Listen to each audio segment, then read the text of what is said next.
여러분 안녕하십니까? 박상규입니다. 이 방송은 유튜브 KTV 뉴스에서도 실시간으로 보고 계십니다. 의대생 복귀를 둘러싼 의료계의 내분이 그야말로 폭발 직전입니다. 건대 의대생들의 복귀 반대 입장문에 서울의대 교수들이 일침을 놓자 사직전공의 대표가 강력한 반박글을 발표했습니다. 이재용 삼성전자 회장이 임직원들에게 죽느냐 사느냐의 문제에 직면했다면서 사직생의 각오로 체질 개선에 나서라고 주문했습니다.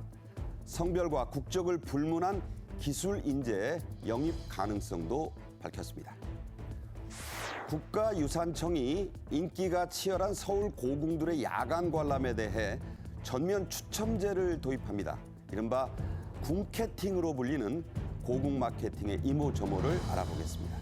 배종찬 인사이트 K 소장, 임종윤 시사평론가와 함께합니다. 어서 오세요. 안녕하십니까. 네. 자, 고려대와 연세대가 정한 미복귀 의대생에 대한 중징계 시한이 이제 딱 사흘 앞으로 다가와 있습니다. 건국대학교 의대에서 수업에 들어가는 학생들이 나오자 아주 살벌한 경고문이 나왔네요. 그렇습니다. 동료에 대한 경고입니다. 사실 이건 말이 안 되죠. 자발적으로 결정할 수 있는 것이거든요. 근데 건국대 의대 2학년 1명, 또 3학년 5명이 복귀 의사를 표명을 했습니다. 학교로 돌아온다는 거죠. 요구한 휴학이 거절당하자 복귀자는 동료 아니다. 이런 입장문이 발표가 됐습니다. 그러니까 저 학생들을 비난하는 입장문이 나온 거예요. 그렇습니다. 학업 관련 학문적 활동에 함께할 수 없음을 명확히 한다. 이렇게 이야기를 하는데 동참하지 않았다라고 해서 비난을 하고 또 경고를 하고 사실상 압박을 하는 거나 다름없다고 봐야 될 것 같은데 건국대학교 측은 개인 학습권의 침해 간주는 학칙에 따라 징계 예정이라는 점을 분명히 하고 있습니다. 그러니까 보면은 그 수업에 들어간 학생들과 동료인 학생이 저런 입장문을 내고 처음에는 뭐 요구를 같이 휴학 계속하자 그랬는데 거절하니까 네. 저렇게 살벌한 경고문을 낸 거죠. 그렇죠. 이전에도 우리가 왜 보면은 뭐 휴학이나 휴업에 동참하지 않는 것에 대해서 그런 행위들이 있다라고 상당히 그거는 범죄 시되는 그런 상황들도 되지 않았습니까? 있어서는 안 될 일로 보입니다. 네. 자, 교육부는요, 이런 입장문을 발표한 건대 의대생들에 대한 수사를 경찰청에 의뢰했네요. 예, 16일 날 의뢰했으니까 이제 이틀 됐죠. 이게 벌써 그 의정 의료 사태 벌어지고 난 다음에 14번째 고발 건이 되겠습니까? 그러니까 그동안에 기사로 뭐 잘 알려지지 않았을 뿐이지 무수히 14번이나 그동안에 이제 경찰 수사 의뢰가 좀 진행이 됐던 거고요. 이래도 그럴 게 좀 신학기가 이제 됐는데 지난 2월부터 이 신고가 폭증을 했다고 합니다. 대표적인 게 이제 학생이라든가 이제 오리엔테이션 과정에서 이제 학생들, 그러니까 신입생들의 신상에 대한 파악을 한 다음에 오리엔테이션 때라든가 또는 대화방을 통해서 이제 그러니까 수업에 들어가려고 하는 학생들에 대한 어떤 통제를 이제 사실상 하고 있는 거나 마찬가지인데요. 뭐 선배가 벚꽃놀이 가자 뭐 이렇게 권유도 한다면서요. 뭐 그런 식으로 하면서 하는데 그러니까 이 벚꽃놀이까지 가면서 한다는 게 결국 이제 직접 접촉을 하겠다는 얘기가 되는 건데 이런 학생들은 대부분 설문조사 그러니까 수업 거부에 참여하겠다는 설문조사에 응하지 않은 학생들이라든가 또는 투표에 참여하지 않은 학생들 그다음에 수강 신청 철회를 하지 않은 학생들 그다음에 휴학계를 제출한 거를 인증하지 않은 학생 이런 학생들 그러니까 한마디로 이제 수업에 들어갈 것 같은 학생들을 대상으로 이렇게 좀 굉장히 집중적으로 이런 어떤 일들이 벌어지기 때문에 이건 이제 위법성에 대해서 교육부가 수사를 의뢰한 거라고 보면 되겠습니다. 네, 이게 지금 건국대 의대만 그런 게 아니고 전국 각 의대에서 계속 2월부터 아주 많이 이런 그 일종의 수업 방해가 지금 이루어지고 있다는 겁니다. 이를 보다 못한 서울대학교 의대 교수 4명이 서울대 병원까지 포함해서 학생들의 이런 행태를 좀 비판하는 스승으로서의 글을 또 공개했죠? 그렇습니다. 오죽했으면 스승이 작심하고 나섰습니다. 서울대 의대 또 서울대 병원 교수 4사람인데 하은진, 오주환, 한세원, 강희경 4사람입니다. 작심 비판에 나섰습니다. 웬만하면 제자들을 감싸지 비판을 안 하거든요. 근데 도저히 못 참겠다. 이렇게 표현합니다. 내가 알던 제자 맞나? 의사 면허 하나로 오만하기 그지없다. 이렇게 이야기를 하고 환자에 대한 책임도 동료에 대한 존중도 또 전문가의 품격도 볼 수 없다라고 정말 신랄한 비판을 했습니다. 그러니까 이제 어려운 의대 간 건 알겠는데 그래서 국시 하나 통과했다고 이렇게 오만하게 굴 수 있느냐 저는 타당한 지적 같아요. 그렇습니다. 전공의 때도 사실 가장 먼저 감사하고 보호했던 것이 교수님들이거든요. 그런데도 불구하고 도저히 지금은 못 보겠다. 그래서 내가 아플 때 내 가족이 이들에게 치료받을까 두렵다. 이렇게 서울대 의대 교수가 저런 얘기를 했다는 건 놀라울 정도죠. 그렇습니다. 그런 이유는 뭐냐면 대안을 좀 내놔라. 그렇지 않고 탕핑, 가만히 누워서 아무것도 하지 않는다. 그러니까 중국말이죠. 그렇습니다. 대안 없이 이래서는 안 된다. 그러면 지금 내놓은 이 안에 대해서도 다른 안이 있으면 내놔라. 그것도 아니고 반대만 하고 동료들도 돌아오지 못하도록 하는 것은 있어서는 안 될 일이라는 점을 분명히 하고 있습니다. 자, 그러자 한 8시간 만에 의대생들의 선배이자 교수들의 제자격이라 할 수 있는 박단, 이름이 여러 번 나오는 사람이죠. 사직전공의 대표가 서울대 교수들을 아주 또 신랄하게 비난했어요. 예, 근데 표현의 강도가 굉장히 셉니다. 몇 가지 말씀을 드리면 교수라 불릴 자격도 없다 이런 표현을 했고 물론 뭐 박단 씨는 연세대 나왔어요. 예, 선생은 아니겠죠. 근데 사실은 다 선생님이지 않습니까? 네. 그 의사들 간에 다 서로 교류하고 학회 같은 걸 통해서 하니까 사실 다 누구나 다 선생님이 될 수 있는 건데 어쨌든 교수라 불릴 자격이 없다 이런 표현을 쓰고 더 센 표현도 나왔습니다. 중간 착취자들인 교수들에 대해서 평가제를 실시해야 된다 이런 표현까지 좀 대단하네요. 나왔습니다. 이게 네. 앞서 앵커도 말씀하신 대로 서울대 교수들 이 입장 발표 나온 뒤 불과 8시간 만에 나온 얘기인데 굉장히 하여간 이제는 굉장히 그 어떤 불신의 벽이 회복하기 힘들 정도로 좀 벌어진 게 아닌가 이런 걱정마저 들 정도의 아주 강한 굉장히 표현이라고 볼 수가 있겠습니다. 뭐 여기에서 무슨 뭐 군사부 일체 같은 옛날 표현은 굳이 안 쓰겠습니다. 뭐 스승의 그림자도 밟지 않는다 이런 얘기도 하지 않겠습니다. 그러나 모두가 특히 학생들의 입장에서 이렇게 선을 너무 넘고 있지 않느냐 이런 생각을 하지 않을 수는 없습니다. 조규홍 보건복지부 장관도 강력한 대응 방침을 밝혔는데요. 직접 들어보겠습니다. 부디 의대생 여러분께서는 캠퍼스로 돌아와 주시기를 바랍니다. 학부모, 의료계 선배 여러분께서도 의대생들이 복귀를 독려해 주시기 바라며 정부도 최선을 다하겠습니다. 일부에서 의대생 복귀를 방해하는 행위가 일어나고 있다는 보도가 나오고 있습니다. 정부는 이러한 불법 행위에 대해 엄정하게 조치할 계획입니다. 박단 사직전공의 대표는요, 이른바 자신들이 내건 7대 요구안 가운데 지켜진 게 하나도 없다고 했습니다. 하지만 한 신문, 중앙일보예요. 여기서 분석을 해보니까 그중에 5개는 이미 받아들여졌거나 개선된 것으로 드러났죠. 그렇습니다. 주장이 힘을 얻으려면 팩트에 근거해서 논리가 서야 되거든요. 그런데 지금 우리가 단시간 내에 그런 요구들이 또 완료되기도 어렵거니와 더 정확한 것은 자세한 내용은 지금 수용이 되고 있냐는 것인데 화면을 보시더라도 7대 요구안입니다. 과학적인 의사 수급 체계를 위한 기구 설치 진행 중입니다. 수련 병원의 전문의 인력 채용 확대 진행 중이고요. 불가항력적인 의료 사고에 대한 구체적인 법적 대책 지시 마찬가지로 진행 중입니다. 열악한 전공의 수련 환경 개선도 진행 중입니다. 여기는 또 예산도 확보가 되어 있습니다. 네. 이미 의료개혁 특별위원회가 또 운영이 되고 있기도 하고요. 2024년 2월 지난해입니다. 복귀 조건으로 전공의 7대 요구안이 제시된 것인데 이 박단 대표는 하나도 지켜진 게 없다 이렇게 얘기했는데 중앙일보에서 밝힌 바는 5개가 수용되고 개선되고 있다는 겁니다. 보건복지부는 전국 전임이 전공의가 아닙니다. 계약률이 41.9%로 절반에 미치지 못하던 것이 73.5%로 상당히 개선이 됐습니다. 거의 정상 수준에 가까워요. 그렇습니다. 전문가들은 무조건 복귀 거부의 설득력이 낮고 오만해 보인다. 그러니까 주장이 설득력을 가지면 가장 우리가 중요하게 생각했던 것에 대해서 개선율이 어떻다지 이렇게 접근을 해야 되는데 요구한 게 하나도 안 받아들여졌다는 것은 설득력이 낮아 보입니다. 네.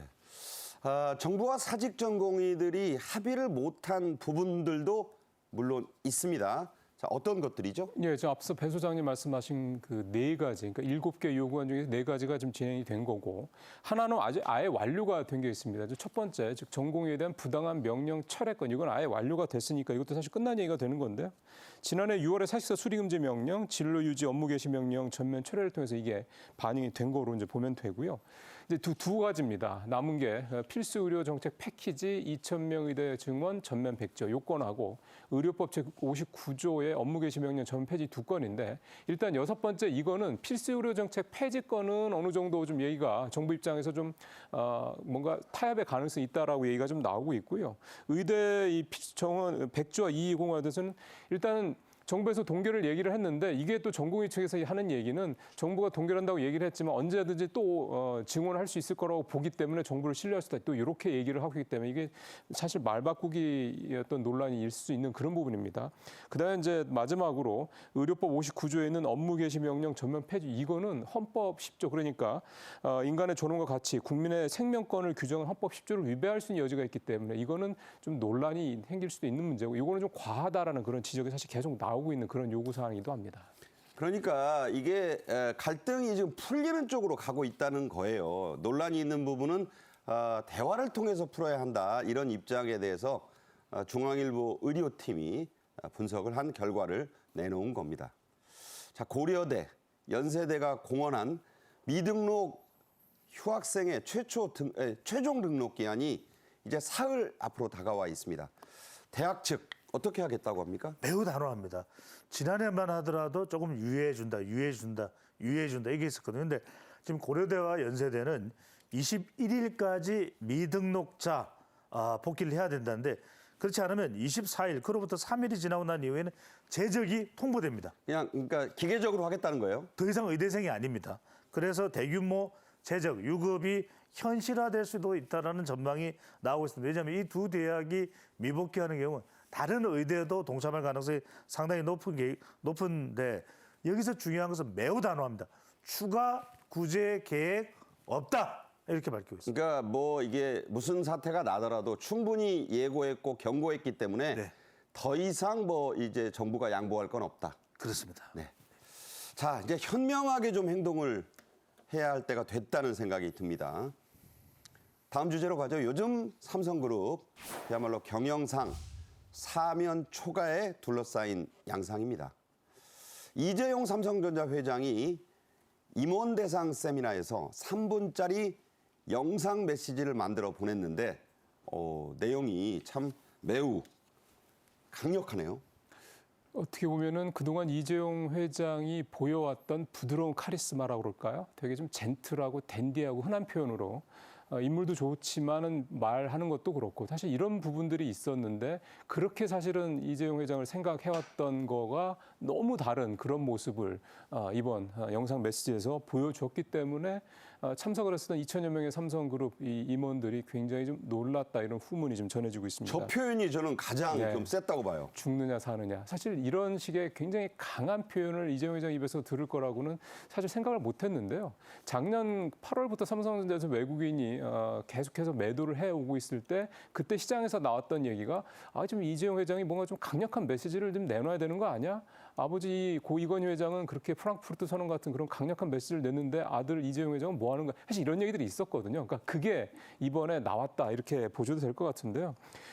중요한 얘기는 앞서 말씀드린 죽느냐 사느냐 이런 얘기도 있었고, 또 하나 굉장히 중요했던 얘기가 그 고 이건희 회장이 얘기했던 것처럼 이 기술에 대한 얘기를 굉장히 강조를 했습니다. 그러니까 첫째도 기술, 둘째도 기술, 셋째도 기술. 그러니까 이 초격차 기술은 사실 그러니까 삼성전자의 거의 뭐 상징화 같은 그런 표현인데, 요즘 이 얘기가 삼성에서 거의 안 나오거든요. 그러니까 이 이야기를 다시 살려야 된다. 그러니까 삼성 다음에 도끼를 살려야 된다는 얘기를 할 정도로 이재용 회장의 이번 메시지는 상당히 좀 강력하면서도 그만큼 삼성그룹의 절박한 상황을 그대로 표현해주고 있다, 이렇게 볼 수도 있겠고요.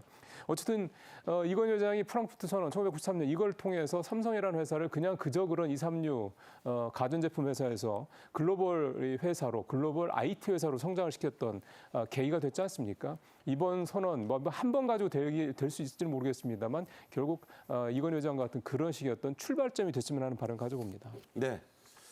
자, 죽느냐 사느냐는 햄릿에 나오는 대사고, 사직생은 이순신 장군의 말씀이죠. 자, 자, 이런 표현들이 다 동원된 겁니다. 이재용 회장은 국적, 성별, 나이, 경력에 상관없이 기술 잘하는 인재라면 영입하고 키우겠다고 했죠. 그렇습니다. 기술입니다. 다시 기술로 머리에서 발끝까지 다 바꿔라. 이렇게 이재용 회장이 이야기하고 있는데 원래 삼성전자가 19일 이사회에서 반도체 전문가 3인을 이제 선임하는데 이전에는요 삼성전자 이사회에 경영 마케팅 전문가가 이사로 있었습니다. 이걸 싹 바꿉니다. 이제는 기술 전문가입니다. 그래서 이혁재 서울대 교수, 반도체 전문의 전영현 또 송재혁 이사가 이제 포진하게 됩니다. 이혁재 교수는 서울대 전기정보공학부 교수네요. 그렇습니다. 기술입니다. 그러니까 세계적인 전문가를 기용을 해서 다시 기술로 돌아가겠다. TSMC를 뛰어넘겠다. 이 이야기를 하고 있는 것인데 삼성 SDI, 삼성 디스플레이도 기술통 인사를 전면에 전진 배치합니다. 그룹 차원의 컨트롤 타워 부활 논의 속도도 낼 가능성이 상당히 제기되는 것이 그러니까 미전실 같은 걸 또 만들겠다. 그렇습니다. 이 컨트롤 타워가 중요한 게 그래야 지금 하만 카돈 위에는 전장업체거든요. 별로 인수한 게 없어요. 그런데 여러분들 아시겠습니다. 소프트뱅크의 손정희 회장은 영국의 ARM을 인수해서 지금 크게 톡톡히 이 덕을 보고 있거든요. 그래서 삼성도 신속하게 인수합병도 필요하다. 이런 이야기도 나오고 있기 때문에 앞으로 이런 컨트롤 타워도 재논의가 되고 있습니다. 네. 자, 이재용 회장이 앞서도 말씀드렸지만 삼성이 삼성다움을 잃었다. 저는 이 말을 들으면서 소금이 짠맛을 잃었다. 이런 표현이 생각이 나요. 이거 치명적인 말입니다. 매우 의미심장합니다. 어떤 특정한 삼성의 최근의 사건을 지적한 것이죠. HBM 얘기를 한 거라고 보시면 될 것 같습니다. 그러니까 앞서 프랑크푸르트 선언 1993년에 있었고 그 이후에 1990년대 중반에 삼성은 다릅니다라는 광고가 그때 굉장히 많이 이제 그렇죠. 회자가 됐었죠. 삼성이 만들면 다릅니다. 그러니까 이게 무슨 의미냐면 결국은 삼성의 변화가 어떤 그런 데부터 시작이 됐고 그게 사람들 입에 회자가 되면서 아 정말 삼성이 만드니까 다르구나라는 걸 느끼게 만들어주면서부터 삼성전자가 소위 말하는 초인류 기업으로 성장을 했었던 이제 기반이 됐다는 얘기가 되는 거거든요. 그러니까 그 당시에 사실은 글로벌 경기가 좋지 않았고요. 그때도 막대한 투자를 했었는데 그러고 나서 경기가 좋아진 다음부터 삼성전자가 이제 진짜 그야말로 글로벌 회사가 됐던 건데 지금 삼성의 모습을 보면 글로벌 회사죠. 임금도 굉장히 세고 여러 가지 복지도 엄청나게 좋습니다. 그냥 연봉의 반 이상을 네. 보너스 주고 하는 회사였잖아요. 근데 이게 결국은 독이 됐을 수도 있는 거죠. 그러니까 현실에 안주하게 되고 그다음에 숫자 노름에 빠져야 됐다라는 지적을 받고 있습니다. 그러다 보니까 문제가 된 게 앞서 말씀드린 HBM인데요. 원래 HBM이라는 건 삼성전자가 먼저 개발했던 건데 10년 전에 먼저 개발하고 2019년에 갑자기 개발을 중단을 합니다. 그때 개발을 중단했던 이유가 이거 당장 돈도 안 될 것 같은데 굳이 계속해서 이렇게 큰 돈 들여서 투자할 필요 없어. 이런 식의 결론을 냈다는 거예요. 그렇게 하면 장부 모양이 나빠진다. 그렇죠. 이런 그 재무 분석가 맞습니다. 재무임원들의 주장이 먹힌 거죠. 정확한 지적인데요. 근데 그때 삼성보다 후위로 출발을 했었던 SK하이닉스는 그 이후에도 계속해서 투자를 했던 거죠. 그게 지금 SK하이닉스가 삼성전자를 지금 반도체 분야에서 능가할 만한 상황이 됐다라는 얘기가 나올 정도로 완전히 전세가 역전된 상황이 된 거거든요. 그러니까 이게 결국은 모두 과거의 어떤 기술에 대한 혁신성 이거를 삼성이 잃었기 때문에 이런 상황이 벌어졌으니 이제는 다시 초심으로 돌아가자. 이게 이제 지금 삼성이 갖고 있는 어떤 위기감이고요. 이거를 이재용 회장이 이번에 아주 정확하게 지적을 했다 이렇게 볼 수가 있는 겁니다. 제가 이 그 HBM 투자 관련된 어떤 부침을 생각할 때 무슨 얘기가 생각나냐면요. 비커 속의 물에 개구리를 넣고 살살 불을 떼면요. 개구리가 따뜻하다 해서 튀어나가지 않아요. 갑자기 뜨거워져야 튀어나가는 겁니다. 그런 걸 저는 연상해 봤거든요. 그래서 새삼 되돌아보게 되는 사람이 이재용 회장의 아버지인 고 이건희 회장입니다. 이건희 회장, 안정보다는 이 리스크, 모험을 선택하는 승부사였죠? 그렇습니다. 도전하면 바로 이건희 전 회장입니다. 바로 LCD 패널, 그다음에 플래시 메모리 2차 전지, 반도체죠. 물론 반도체는 아버지 고 이병철 회장부터 시작이 됐습니다만 이런 것에 대해서 광폭적인 모험적 투자를 한 것은 바로 이재용 회장의 아버지 고 이건희 회장인데 여러분들 또 하나 놓치지 말아야 될 것이 삼성바이오. 이게 이건희 회장입니다. 삼바. 엄청난 지금 캐시카우가 되고 있습니다. 이코노미스트는 이건희의 삼성을 인내심 강하고 장기 성장에 관심이 있었다. 1990년대 여러분들 기억날 것입니다. 구미 공장에 고장난 휴대폰, 고장나기 쉬운 휴대폰 15만 대를 세워놓고 불을 태웁니다. 화약실. 저게요 멀쩡한 것도 있었어요. 15만 대 그렇습니다. 중에는 그러니까요. 애니콜입니다 저게. 여기 이제 몇몇 제품들이 이제 고장이 나니까 이런 거 만들지 마 이러면서 불을 태워서 완전히 직원들 앞에서 정신 재무장을 하게 만듭니다. 그러니까 불만 태운 게 아닙니다. 부수고 태우고 불도저로 깔아 뭉갰어요. 그렇습니다. 그때 바로 삼성의 이 새 길이 탄생하는데 여기서 중요한 게 초안지라고 하는 중국 고소를 보더라도 잔도 돌아갈 길을 태웁니다. 그 이후로 불량률이 현저히 줄어들어서 기술의 삼성이라는 슬로건이 그때 나옵니다. 자, 비커 속의 개구리 신세가 된 삼성을 과연 이재용 회장이 새로운 길로 일으켜 세울 수 있을까 주목이 됩니다. 자, 삼성전자의 가장 강력한 상당히 이미 앞서가는 라이벌 바로 대만의 TSMC죠. 그런데 격차는 더 벌어지고 있죠. 예, TSMC는 한마디로 얘기하면 파운드리 회사입니다. 남이 주문한 반도체를 만들어주는 회사고요. 삼성은 사실은 파운드리도 있지만 앞서 말씀드린 D램, 그다음에 낸드 이런 것까지 다 하는 시스템 만들까지 종합하는 반도체 회사니까 조금 모양이 다를 수는 있는데 워낙 지금 파운드리 비중이 커지고 있는 상황이기 때문에 삼성전자가 이 TSMC한테 좀 밀리는 상황이 지금 벌어지고 있는 건데요. 지난해 말 현재 글로벌 파운드리 시장의 삼성전자의 점유율은 8%밖에 안 됩니다. 오, 그래요? 원래 10한 2, 3%까지 갔던 게 최근 2, 3년 사이에 계속 좀 줄고 결국 10% 아래로 내려왔고요. 근데 그 사이에 이제 TSMC의 점유율은 67%까지 늘어났고요. 67이요? 예, 네. 이제는 50% 정도가 아닙니다.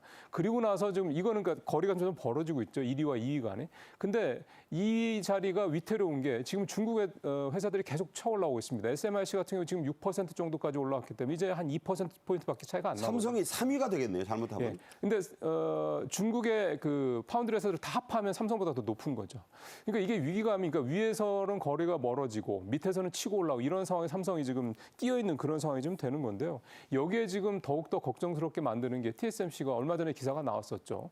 1,000억 달러를 미국에 투자하겠다라는 거거든요. 근데 1,000억 달러를 투자하는 그 내용 중에 더 의미심장한 건 뭐냐면 물론 트럼프 대통령이 요구를 한 겁니다만 너네 인텔 파운드리 좀 살려봐라는 요구를 받았고 지금 실제로 그래서 이 TSMC를 중심으로 여기에 뭐 인텔 그다음에 브로드컴 같은 회사 그다음에 엔비디아 이런 회사들 미국에 있는 반도체들이 합쳐져서 그러니까 저게 동맹을 맺으면 예. 최강이 돼요. 그렇게 되면 인텔의 파운드리 부분이 살아날 수도 있다라는 겁니다. 왜냐하면 TSMC가 노하우를 알려줄 거기 때문에요. 그다음에 당연히 그 반도체 회사들이 물건을 또 발주를 할 거고. 그러니까 이런 상황들을 감안을 하면 만약 이게 실제 현실화된다고 하면 삼성전자 파운드리 부분은 더욱더 위축될 수밖에 없습니다. 이게 사실 삼성전자가 생각하는 현재로 봤을 땐 최악의 시나리오가 될 수도 있기 때문에 삼성전자가 지금 앞서 이재용 회장이 말한 것처럼 굉장한 위기의식을 느낄 수밖에 없는 상황이라는 겁니다. 이 이재용 회장이 사직색이란 말을 썼는데 저는 노량해전이 생각나네요. 신에게는 이에 12척의 배밖에 없습니다. 그런데 300척 이상의 외선을 무찔렀거든요. 이재용이 과연 이순신이 될 수 있을 것인가 세계가 주목하고 있습니다. 자, 사면 초과에 쌓였다고 볼 수 있는 이 삼성전자 희소식도 물론 있어요. 새로 내놓은 스마트폰 S25인가요? 미국 소비자 평가 1위 했다고요. 갤럭시 폰은 트럼프 대통령이 또 쓰거든요. 그러니까 사실 핸드폰 자체에 대한 품질 이런 부분들은 위상에는 큰 변화는 없는데 사실 혁신성, 디자인 뭐 이런 부분에 있어서 이제 애플 아이폰에 좀 밀려서 뭐 그런저런 부분들이 있는 건데 그럼에도 불구하고 삼성전자의 휴대폰은 반도체가 부진할 때도 삼성전자의 실적을 받쳐주던 그래도 효자 노릇을 그동안 톡톡히 저거 해왔습니다. 없으면 어떨 뻔했어요. 예, 이번에 나온 갤럭시 25, S25 이게 이제 2월달에 출시가 됐는데. 유럽에서 이미 소비자 그 평가 1위를 기록을 했고요. 이번에 이제 미국에서 1위를 차지했는데 미국의 소비자 전문지 컨슈머 리포트의 이제 3월달 최신판에서 그렇게 결과가 나왔습니다. 얘들이 평가, 그러니까 1위를 기록했던 그 평가 내용을 보면 자기들이 테스트했던 스마트폰 중에서 가장 좋은 성능의 카메라를 갖고 있고 또 대형 디스플레이를 보유하고 있어서 이것만으로도 특히 프리미엄급을 원하는 사람들은 최적의 휴대폰이다. 이렇게 평가를 해서요.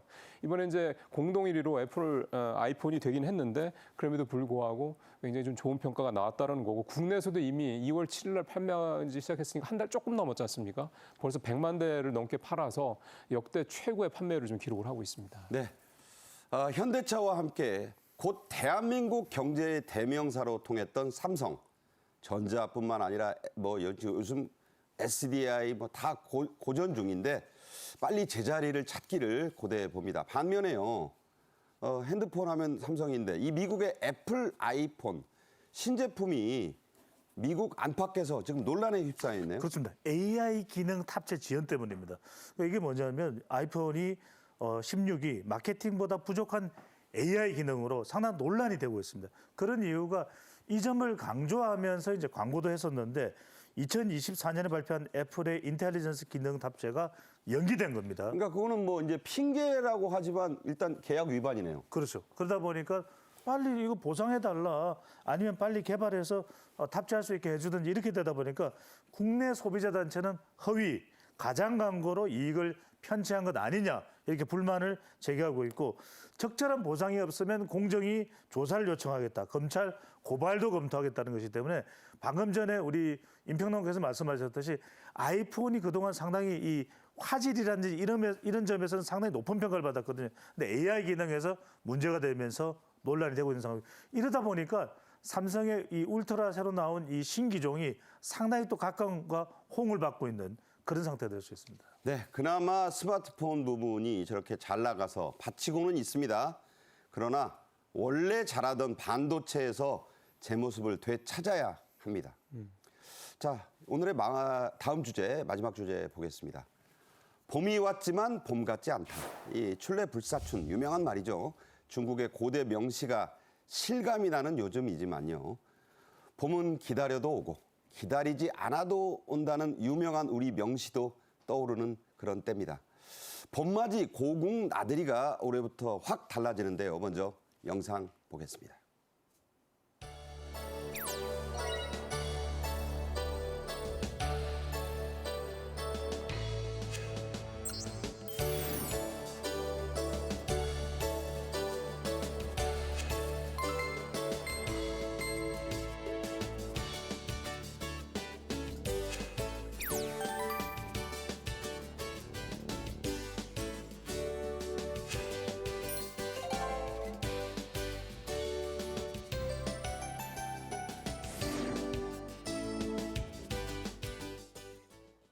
네, 마지막 부분에 나온 낙선제. 저는 밤에 안 가봤는데 밤에 낙선제도 참 멋있군요. 저도 실제로 많이 느꼈습니다. 저런 데 저도 많이 가봤거든요. 그런데 이 고궁들을 돌아볼 때 아쉬운 게 있다면 문을 다 닫아놨잖아요. 속살을 들여다볼 수 없었다는 겁니다. 그런 아쉬움을 짧게나마 한시적으로나마 해소할 수 있게 됐다고요? 네, 특별 개방을 합니다. 기회입니다. 봄이 왔기 때문에 이런 또 기회를 누릴 수 있는데 창덕궁의 정각 창호를 열고 안을 개방하는 바로 봄맞이 행사가 진행됩니다. 18일부터 23일까지 특별 개방을 합니다. 빛, 바람 들어가 개최가 되는 것인데 명칭도 너무 정말 향기롭습니다. 빛, 바람, 들이기. 그렇습니다. 들이기. 자, 희정당, 낙선제 등의 내부가 공개가 됩니다. 우리가 사실 이게 안이 어떻게 되는지 상당히 궁금한데 오전 10시부터 오후 5시까지 운영이 되고요. 강풍이나 우천 시에는 일단 중단이 됩니다만 또 창호 배경으로 해서 사진 인증, 이 SNS 이벤트도 실시되는데 9명 추첨 기념품도 제공되지만 아까 우리 박 앵커에서 말씀하셨던 대로 밤에 가보면요. 야간 개장을 할 때 이 조명에 비치는 우리 이 어떻게 됩니까? 이 한옥, 궁 이 부분이 너무 아름답습니다. 창호가 은은한 게 예술이죠. 그렇습니다. 그런 색채의 이 따사로움, 다채로움 이런 부분도 만끽하시면 좋겠습니다. 네. 저도 창덕궁과 이 금원을 이거 자꾸 비원 하시는 분들이 있는데 이거 외식 일본 사람들이 만든 말이에요. 북원, 금원이라 해야 맞습니다. 거기 여러 번 관람했지만 이런 곳이 있었나 싶은 전각들이 있네요. 이번에는 좀 개방을 한다고요? 예, 앞서 배 소장님 말씀대로 속살을 보여준다라고 말씀이 딱 맞는 것 같습니다. 왜냐하면 특히 이제 왕실 사람들이 실제 생활하던 이런 공간들 같은 경우는 더욱더 좀 외부에 공개가 잘 안 되기 쉽죠. 또 내 안쪽에 그 전체 궁에도 안쪽에 있고요. 자물쇠로 다 채워놨었어요. 전에는. 그래서 이번에 공개가 되는 데가 왕세자들의 생활 공간인 성정각 이게 이제 올해 처음 개방이 좀 되고요. 그 다음에 보춘정이라는 게 있습니다. 이름 너무 예쁘죠. 보춘정. 그러니까 봄이 오는 것을 알리는 누각이란 그런 정자라는 뜻인데 이 보춘정도 이번에 열리고 그다음에 역시 이제 평소에 알 수 없었던 왕실 업무를 담당하던 관청인 권례각사 이것도 이번에 공개가 되고 또 하나가 저는 되게 한번 들여다보고 싶은 게 이제 보통 어느 집에 가도 침실은 잘 안 보여주잖아요. 근데 이제 왕실의 침전으로 사용되다가 나중에 이제 편전으로도 사용됐었는데 희정당이라는 데도 이번에 그 현판만 보고 왔었죠. 그렇습니다. 그리고 뭐 남행각도 이제 이번에 공개가 되고요. 그래서 참 그 살던 이렇게들 왕이나 또 왕비나 또 왕자들이 이런 분들이 이렇게 살았구나라는 걸 볼 수 있는 되게 좋은 기회가 될 것 같습니다. 네. 국가유산청이 조선 왕조의 궁과 능들을 널리 알리기 위해서 휴대폰의 배경 화면을 만들어서 보급할 예정이라고요. 그렇습니다. 이렇게 되면 상당히 대중화될 가능성이 높은데 우리 뭐 경복궁부터 시작해서 우리 궁들의 아름다움이야 뭐 아무리 이야기해도 지나치지가 않은데 경복궁 또 조선 왕릉 저렇게 생겼네요. 그렇습니다. 정말 이 여백미까지 포함을 해서 저렇게 이제 3월부터 매월 공개가 되고요. 궁정 문화축전, 조선 왕릉 축전 일정을 포함해서 달력형 디자인 저렇게 매달 이제 나옵니다. 그러니까 그 문화 행사를 위주로 저기 띄워주는군요. 그렇습니다. 그러니까 3월달, 4월달, 5월달 이렇게 계속 내려받게 하실 수 있습니다. 방크, 우리 문화를 널리 알리는 단체죠. 또 궁능 유적본부 협약과 체결해서 온라인 앨범에서 무료로 내려받기인데 제가 이 내용을 보니까요. 보면 중국의 궁이라는 것은 매우 큽니다. 규모가 큽니다. 자금성 보세요. 그렇습니다. 일본의 궁은 뭐 오사카성 등을 교토성도 그렇고 보면 상당히 좀 단순미가 좀 강하게 작동하는데 우리는 매우 이 색채미라든지 이런 게 놀랍습니다. 외국인들이 와우 그 사진들을 오롯이 내려받을 수 있는 기회를 꼭 살리기 바랍니다. 네, 저도 꼭 다운로드 하고 싶습니다. 궁궐은 밤에 봐야 더 멋지다는 말들을 많이 합니다. 애석하게도 그런 기회를 아직 못 갖고 있는데요. 올해도 야간 관람 프로그램이 다채롭게 진행이 됩니다. 경복궁 별빛 야행의 한 장면 영상으로 준비했습니다. 고즈넉한 어둠이 드리우기 시작하면 우리가 잘 몰랐던 경복궁의 북쪽 후원으로의 야행이 비로소 시작됩니다. 고요함만이 숨쉬는 궁의 밤, 조심스럽게 걸음을 옮깁니다. 여기는 경복궁의 내전, 왕비가 거처하는 교태전입니다. 고종 황제가 교태전 뒤뜰로 야행을 나오셨나 봅니다. 교태전의 굴뚝인 아미산은 왕실의 번영을 기원하는 것이라 하니 우리도 아미산을 바라보며 집안의 번영을 기원해 보는 것은 어떨까요? 고궁 야간 관람, 이거 예약하기가 정말 하늘의 별 따기 같다는 불만도 많았습니다.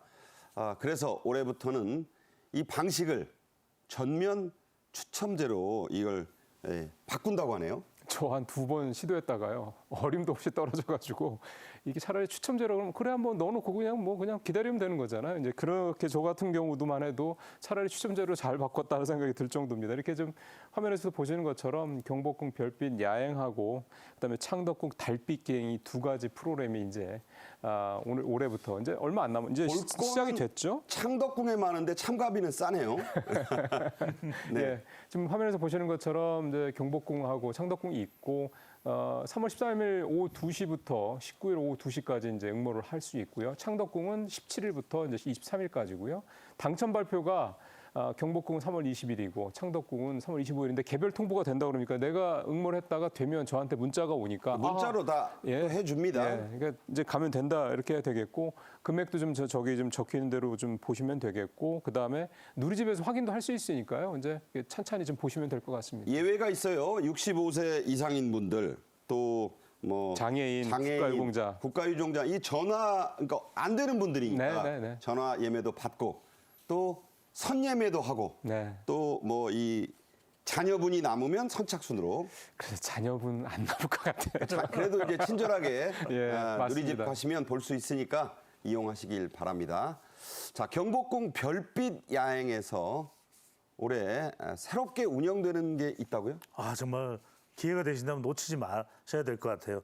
유네스코 등재 기념으로 경복궁 장고 이것이 사진 촬영 공간이 말입니다. 장고라는 게 우리가 말하는 장 담그는 거 있잖아요. 된장, 고추장 이런 뭐 장을 담그는 그런 왕실의 장을 담그는 곳. 그렇습니다. 이게 이제 유네스코 인류 문화유산 등재를 기념해서 경복궁 장고의 장독을 활용한 사진 촬영 공간, 상당히 이거 평생 남을 인생 사진이 될 것 같은데 그러네요. 장고마마 상궁과 나인의 이야기를 닮은 짧은 극도 이제 상연이 됩니다. 이게 대장금 그런 거잖아요. 그렇죠. 어디 장금을 내어오너라 이러면 네. 이제 예 금방 가겠습니다. 뭐 이런 식으로 이제 되는 것이고 또 하나가 이제 평소 개방되지 않았던 향원정의 치안교 특별히 개방돼서 고궁의 야경 이게 너무 정말 운치가 넘친다는데 그 야경을 경회로 2층에서 보는 거는 정말 흔치 않은데. 그렇습니다. 이게 여러분들 경회로입니다. 거기 다 작은 연못이 있는 그 바로 경회로인데 2층에서 야경을 감상할 기회니까 마치 내가 조선조의 왕이 된 듯 그런 기분도 충분히 느낄 수 있을 것으로 보입니다. 과거 정부 때 권위주의 정부 때 거기서 리셉션 하다가 난리가 나기도 하고 했던 그런 공간이에요. 자, 창덕궁 야간 기행에는 참 이 사극에나 나오는 거죠. 청사초롱 기행, 대금 공연 관람 이런 것도 있네요. 참 멋지죠. 아마 이게 한국의 문화가 갖고 있는 어떤 그런 문화, 이게 진짜 외국인들이 너무너무 좋아해요. 우리나라 사람도 당연히 좋아하지만 외국 사람들도 너무너무 좋아할 만한 그런 행사가 프로그램이 될 것 같습니다. 청사초롱 아까 잠시 화면에 좀 나가는 거 봤었는데 이렇게 청사초롱 이렇게 들고 이제 이 탐방, 그 전체적인 야간 탐방을 다니는 건데요. 4월 10일부터 6월 15일까지 이제 매주 목요일부터 일요일까지 이렇게 운영이 되고요. 1, 2부로 나눠서 하루에 6번 운영이 된다고 합니다. 청사초롱을 들고 금천교를 지나서 인정전, 낙선제, 연경당 이런 데를 이제 가는 거니까 그 밤에 또 볼 수 있으니까 굉장히 근사할 거다라는 생각이 좀 들고요.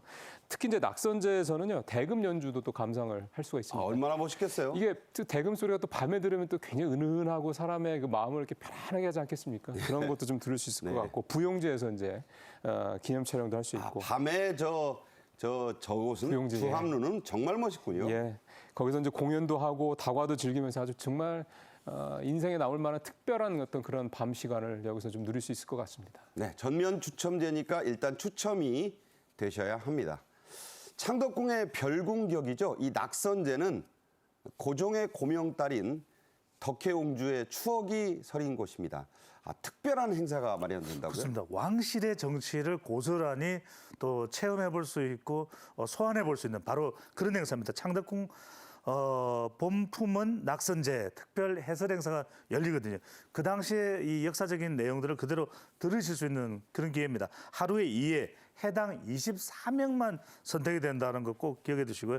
국가유산 해설사와 함께 낙선제의 봄꽃 건축미가 감상하실 수 있는데 철종 여러분들 잘 아시죠? 철종 바로 앞에 임금이었던 헌종의 서재가 낙선제입니다. 조선왕 가운데 가장 잘생겼었대요. 그렇습니다. 네, 헌종. 정말 헌칠하고 모델 같았다. 네. 그렇게 근데 얘기했는데 24살 때 죽었어요. 그렇습니다. 고종의 고명딸인 바로 덕혜옹주의 마지막 거처가 바로 이 낙선제입니다. 그 낙선제의 정치 또 역사적인 추억을 한번 또 감상해 볼 수 있는 시간 가지면 좋겠습니다. 일례로 헌종을 연기했던 게 바로 박보검 씨였습니다. 실제로 잘생겼었대요. 서울 명동의 신세계 광장, 신세계 스퀘어라고 합니다. 한국판 타임스퀘어로도 불리죠. 국가유산청과 협력하는 문화유산 미디어 아트가 인기를 끌고 있는데요. 영상 보겠습니다.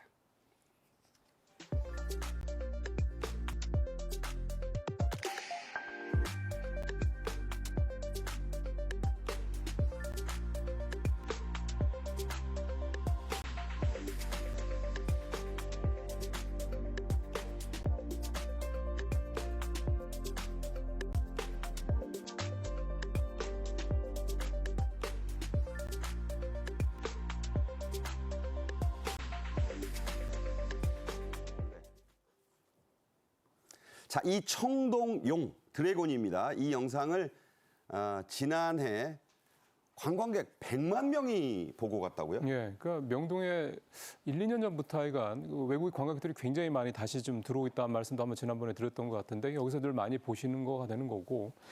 근데 이 청동용이라는 게 아마 좀 낯선 분들도 계신데 이게 이제 임진왜란 때 이제 경복궁이 다 탔죠. 그리고 난 다음에 이제 흥선대원군이 고종 때 이 중건을 다시 했는데 그때 또 이 경복궁이 이제 이 궁이 이제 화재 나지 않았으면 좋겠다라는 바람으로 이 청동용을 만들어서 경회로 연못에 배치를 했다고 합니다. 네. 이게 이제 1997년도에 이제 출토가 다시 됐는데 오랫동안 이제 이게 묻혀있고 하다 보니까 훼손이 좀 많이 됐던 거죠. 근데 그러니까 지금 진흙바닥에서 나온 거예요. 그러니까요. 지금 화면에서 보시는 것처럼 저렇게 또 위용을 이렇게 갖추고 웅장한 모습으로 이제 디지털로 복원을 한 상황이 좀 되는 건데요.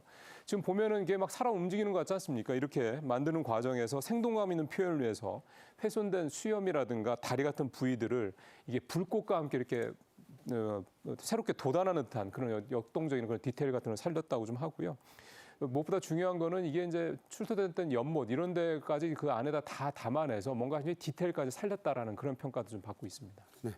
대한제국의 마지막 황제죠. 이 순종 그 부부가 탔던 이분은 그 가마 별로 안 탔습니다. 전부 차를 탔어요. GM이 만든 그게 미디어 아트로 실감나게 복원돼 공개된다고요? 그렇습니다. 그 시대가 궁금한 분들이 참 많습니다. 또 더군다나 이제 일제 강점기 시절이기도 했기 때문에 순종 황제의 캐딜락 리무진, 바로 이제 캐딜락 리무진 GM이 만들었죠. 제너럴 모터스가 만든 이 캐딜락 리무진 디지털 콘텐츠로 재탄생했습니다. 실물은 저게 좀 낡아가지고 있죠 따로. 그렇습니다. 순종어차는 GM이 1918년 제작한 7인승 캐딜락 리무진이고요.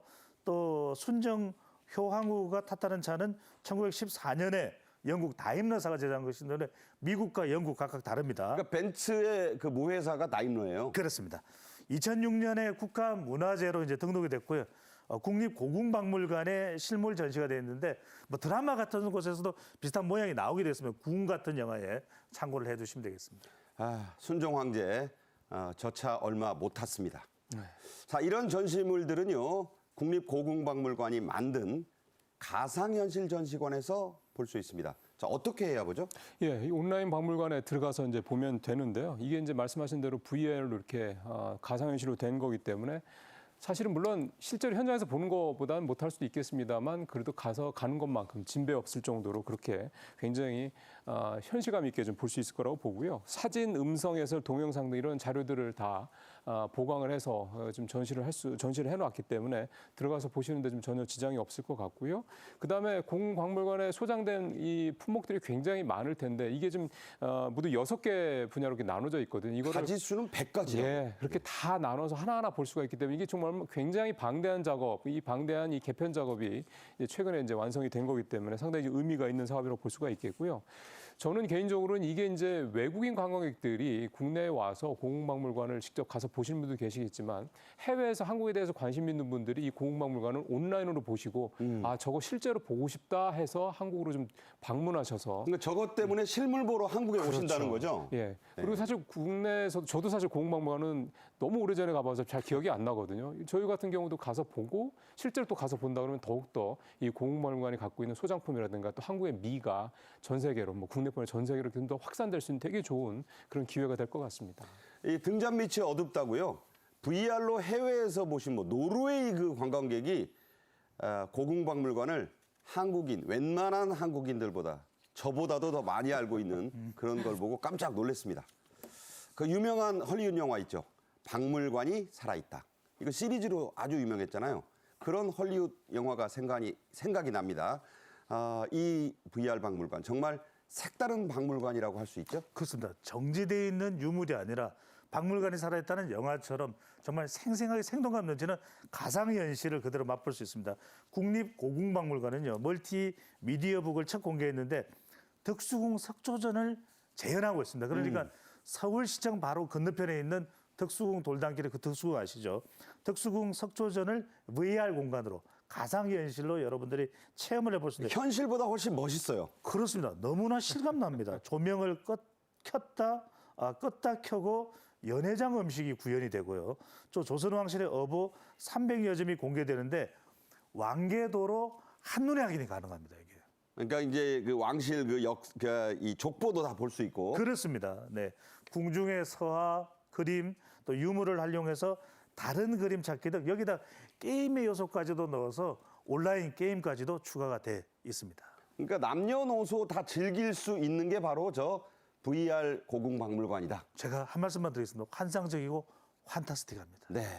같은 용어인데 재밌게 표현해 주시네요. 지금까지 배종찬 소장, 임종윤 평론가와 함께했습니다. 고맙습니다. 수고하셨습니다. 감사합니다. 춘분이 이틀 앞인데 대설이 내렸습니다. 변덕스러운 날씨만 탓하셔야 소용이 없죠. 무엇보다 안전에 유의하셨으면 좋겠습니다. 저는 내일 오후 1시에 또 뵙겠습니다. 고맙습니다.